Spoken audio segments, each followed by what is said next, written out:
I find it quite hurtful that the leader of my party has found it difficult to express solidarity publicly to both me and Upsana. I think, in any job, you just expect that as a kind of bare minimum, especially when others are able to get that solidarity online. Since getting elected in 2019, I've received correspondence that's hateful, racist, in the post, in my email inbox, and on social media. I found that it increases when I'm specifically in Parliament or going to protests around migrants' rights, when I'm speaking up for Palestinian people, when I'm supporting causes like Black Lives Matter.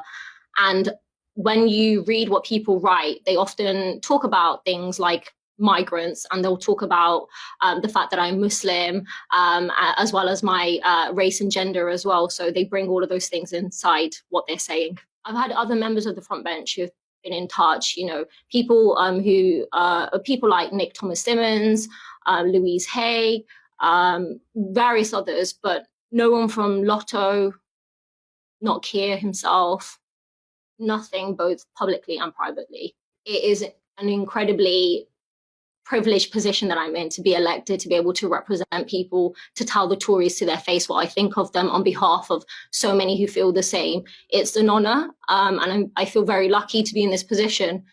Equally, at the same time, the stuff that you have to deal with continuously, the effect that it has on your mental health, all of those things, like your family and your friends worrying, it has a huge cost. And I would love to just tell people, you should everyone should try to become an MP. You should definitely pursue that kind of career, especially if you want to make a difference.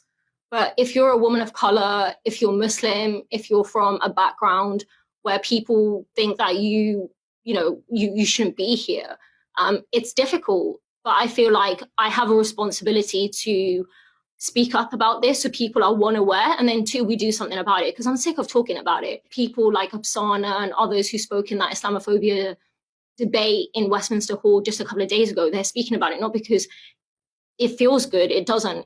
It feels completely the opposite, but we're doing it. So let's talk about the issues that exist.